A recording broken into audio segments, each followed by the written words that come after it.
തെരഞ്ഞെടുപ്പ് രണ്ട് ഘട്ടങ്ങളിലായിട്ടാണ് കേരളത്തിൽ നിശ്ചയിച്ചിരുന്നത്.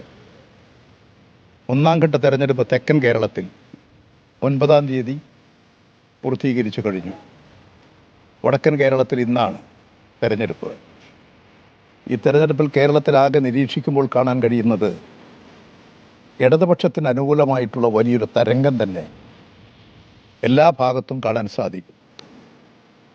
ഇടതുപക്ഷ ജനാധിപത്യ മുന്നണി ഗവൺമെൻറ്റിനോട് ജനങ്ങൾക്കുള്ള പ്രത്യേക ആദരവും വിശ്വാസവും പ്രതീക്ഷയും ജനങ്ങളിലെല്ലാം കാണാൻ വേണ്ടി കഴിയുന്നുണ്ട്. സംസ്ഥാന ഗവൺമെൻറ് ജനക്ഷേമകരമായ ഒട്ടനവധി പ്രവർത്തനങ്ങൾ ഇവിടെ സംഘടിപ്പിച്ചു. കഴിഞ്ഞ 9.5 വർഷക്കാലം കൊണ്ട് കേരളത്തിൽ വൻ മാറ്റങ്ങളാണ് ഉണ്ടായത്. സാർവത്രികമായ വികസനമാണ്. ലക്ഷക്കണക്കിന് കോടി രൂപയുടെ വികസന പ്രവർത്തനങ്ങൾ കേരളത്തിലുടനീളം നടന്നു വരികയാണ്. വിദ്യാഭ്യാസ മേഖലകളിൽ, തൊഴിൽ മേഖലകളിൽ, ആരോഗ്യരംഗത്ത് ഒക്കെ നമ്മുടെയൊക്കെ കൺമുമ്പിൽ വലിയ മാറ്റമാണ് കാണുന്നത്. ഇതെല്ലാം ജനങ്ങളുടെ വിശ്വാസ്യത നേടിയെടുക്കാൻ കഴിഞ്ഞിട്ടുള്ളതാണ്. എന്ന് മാത്രമല്ല, 3.5 കോടി മലയാളികളുടെ ജന്മനാടാണ് കേരളം. ഈ കേരളത്തിൽ 65 ലക്ഷം ആളുകൾക്ക് സാമൂഹ്യക്ഷേമ പെൻഷൻ, ആ പെൻഷൻ 1600 നിന്ന് 2000 ആക്കി. അതുപോലെ നമ്മുടെ നാട്ടിൽ ഏറ്റവും അധികം വിഷമം അനുഭവിക്കുന്നവരാണ് സ്ത്രീകൾ.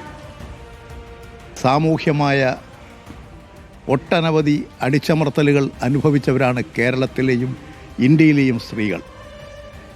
കേരളത്തിലെ ഇടതുപക്ഷ പ്രസ്ഥാനം, പുരോഗമന പ്രസ്ഥാനം, ആ സ്ത്രീകളുടെ ഉയർച്ചയ്ക്ക് വേണ്ടി, ആ സ്ത്രീകളെ സാമൂഹ്യ രംഗത്ത് ഉയർത്തിക്കൊണ്ടുവരാൻ, സ്ത്രീ പുരുഷ സമത്വം ഉറപ്പുവരുത്താൻ, അതുവഴി ഓരോ കുടുംബത്തിൻ്റെയും ജീവിതം സുരക്ഷിതമാക്കാൻ, ക്ഷേമകരമാക്കാൻ, അതിൻ്റെ ഭാഗമായി സാമൂഹ്യ പുരോഗതി കൈവരിക്കാൻ നടത്തിയിട്ടുള്ള ശ്രമങ്ങളിൽ ഇപ്പോൾ നടത്തിയൊരു പ്രധാനപ്പെട്ട വിഷയമാണ് ഒരു വരുമാനവുമില്ലാത്ത ഏതാണ്ട് 31.5 ലക്ഷം വരുന്ന സ്ത്രീകൾ കേരളത്തിലുണ്ട്.